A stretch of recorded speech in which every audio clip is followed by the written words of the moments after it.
अस्सलाम वालेकुम। उम्मीद है कि आप सब लोग खैरियत से होंगे और जहाँ जहाँ भी होंगे, दुनिया के जिस कोने में भी होंगे, ईद की खुशियाँ आप लोग सेलिब्रेट कर चुके होंगे क्योंकि ईद तो गुजर चुकी है। मेरी तरफ से आप सबको गुजरी हुई ईद मुबारक। ये मेरा ईद का ही व्लॉग है। ईद तो गुजर चुकी है लेकिन मैंने अभी तक वीडियो अपलोड नहीं की है क्योंकि रोजे रखने की वजह से सब लोग ही लेजी हो रहे थे। बच्चों के तो एग्जाम होते रहे हैं, वो उसमें बिजी रहे हैं, बल्कि अभी भी उनके एग्जाम चल रहे हैं। बस रमजान के मंथ में तो आपकी जो डेली की रूटीन है वो सारी डिस्टर्ब हुई होती है। ना आपको सोने का पता होता है और ना ही आपकी कोई उठने की टाइमिंग होती है और ना ही कोई काम करने की होती है। बस आपको सहरी और अफ्तारी का पता होता है कि ये दोनों टाइम पे हम लोगों ने करना है, बाकी सारी रूटीन डिस्टर्ब हो चुकी होती है। औरों का तो मुझे पता नहीं है लेकिन मेरे अपने साथ तो यही कुछ होता है क्योंकि यहाँ डे फिर लॉन्ग हो जाते हैं और नाइट स्मॉल हो जाती है, आपकी नींद नहीं पूरी होती है। अल्लाह का ये बहुत शुक्र है कि ईद संडे के रोज़ आई है। उस दिन फिर हम लोगों ने खूब नींद पूरी की है। फिर नेक्स्ट डे मंडे में बच्चों की मैंने छुट्टी करवाई है। उनसे मैंने पूछा है तो उन्होंने कहा कि हमारा कोई भी एग्जाम उस दिन नहीं है, तो एक दिन की उनकी छुट्टी करवाई क्योंकि यहाँ पे ऑफिशियली तो छुट्टी होती नहीं है स्कूलों में बच्चों को। ईद के दिन तो ना फिर हम लोगों ने कोई मेहंदी लगाई है, ना फिर कोई अपने पाकिस्तानी ड्रेसेस वेयर किए हैं। फिर बस नेक्स्ट डे बच्चों को लेके गए हैं बाहर। हस्बैंड साहब को बोला तो वो कहते हैं कि मैं तो नहीं जा सकता क्योंकि मुझे कुछ काम है करने वाले, तो मैं वो करने जाऊँगा, आप लेके चली जाओ। फिर मैंने अपनी फ्रेंड को साथ लिया और उसके बच्चों को लिया, अपने बच्चों को लिया, तो हम लोग एक मार्केट की तरफ निकल गए हैं क्योंकि यहाँ पे इतनी पाकिस्तानी कम्युनिटी तो है नहीं है कि गेट टुगेदर कर लें, एक दूसरे की तरफ हम लोग चले जाएं या आ जाएं।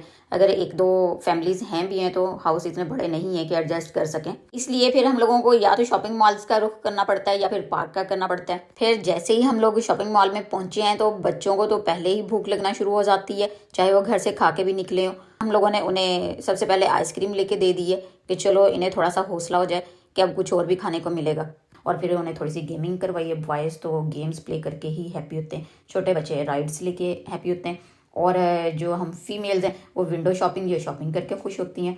ये मुझे एक शॉप यहाँ पे नज़र आई थी, बहुत ज़्यादा यहाँ डिस्काउंट लगी थी, रिथमो शूज़ के नाम से थी, तो मैं तो इसके अंदर एंटर हो गई हूँ। बहुत ही ब्यूटीफुल यहाँ पे इन्होंने हैंड बैग और शूज़ वगैरह लगाए हुए हैं। स्पोर्ट शूज़ भी थे, हील में भी थे, फैंसी और हर टाइप के यहाँ शूज़ थे। इनके मैंने हैंड बैग यूज़ किए हुए हैं, बहुत ज़बरदस्त इनका स्टफ़ होता है। ये बहुत अरसे तक चलते हैं, ख़राब नहीं होते हैं, बिल्कुल भी ये रफ़ नहीं होते हैं। और जो मज़े की बात है कि इनके हैंड बैग बहुत ही कलरफुल होते हैं। हर टाइप के लोग यहाँ से ले सकते हैं, सबकी चॉइस के हिसाब से यहाँ हैंड बैग मिल जाते हैं और हर साइज़ के, बल्कि क्लच पे भी इन्होंने काफ़ी डिस्काउंट लगाई हुई थी। और ये एक साइड पे इन्होंने लास्ट पीस लगाए होते हैं कि जो यहाँ पे साइज़ रखे हुए हैं यही मिलेंगे, और इनकी प्राइजेस बहुत इन्होंने लो लगा दी होती हैं, तो इसमें से अक्सर मिल जाते हैं ना अपनी मर्जी के शूज़ आप लोगों को। विंटर की जो सेल थी वो तो कभी फिनिश हो चुकी है। ये शायद इन लोगों ने स्प्रिंग की सेल लगाई है और ये एक दो दिन ही रहती है। कुछ मार्केट्स में लगाते हैं, सभी मार्केट में नहीं होती है। आज मैं शॉपिंग करने के मूड से तो नहीं आई थी, इसलिए मैंने कुछ भी नहीं लिया। बहुत ही मुश्किल से मैंने खुद को कंट्रोल किया कि आज शॉपिंग नहीं करनी है क्योंकि जब भी जाते हैं इतने इतने पैसे खर्च हो जाते हैं, ना चाहते हुए भी आप कुछ ना कुछ ले ही लेते हो। आज बस बच्चों को लेके निकले थे कि उनकी थोड़ी सी आउटिंग हो जाए, तो इसलिए मैंने बड़ी मुश्किल से खुद को कंट्रोल किया, वरना मैं यहाँ से कुछ ना कुछ लेके ही निकलती, ऐसा खाली कभी भी नहीं निकलती। फिर हम लोग ये मार्केट के अंदर चले गए हैं जहाँ ग्रोसरी वगैरह होती है, और ये यहाँ पास्को की बहुत सारी इन्होंने वैरायटी रखी हुई थी चॉकलेट्स की, जो कि बहुत ज़्यादा एक्सपेंसिव भी है क्योंकि इनका पास्को आ रहा है, ईस्टर आ रहा है। जहाँ भी मार्केट में जाते हैं तो हर तरफ आपको ये चॉकलेट से बनी हुई वैरायटी ही मिलेंगी, केक टाइप भी मिलेंगे, पाने तोने भी मिलेंगे। लेकिन इनकी जो प्राइजेज है ना बहुत बहुत हाई हैं, 80, 90, 100 तक के इनके ये चॉकलेट होते हैं। और इनके अंदर इन्होंने सरप्राइज़ भी रखे होते हैं, बड़ों के लिए भी बच्चों के लिए भी।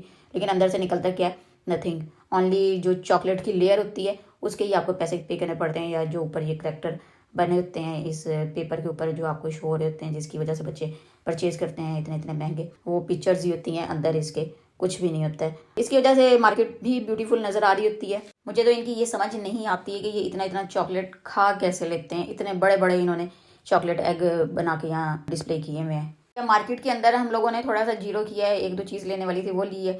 उसके बाद बच्चों को भूख लगी है, उन्होंने शोर मचाना शुरू कर दिया। उन्हें तो हम जहाँ मोबाइल और लैपटॉप वगैरह होते हैं, कंप्यूटर होते हैं, उस शॉप में छोड़ आए थे, वहाँ वो वाईफाई पे प्ले करते रहे। उसके बाद यहाँ मैकडोनल्ड था, मैकडोनल्ड से ही हम लोग कुछ खा सकते थे। और तो यहाँ पाकिस्तानी रेस्टोरेंट का तो उन्हें पसंद नहीं आता है। हम लोगों के घर के पास ही दो रेस्टोरेंट हैं पाकिस्तानी, तो काफ़ी बार ट्राई किया कि शायद हमें अच्छा लगे वो, लेकिन पैसे ही वेस्ट करके आते हैं तो नहीं अच्छा लगता।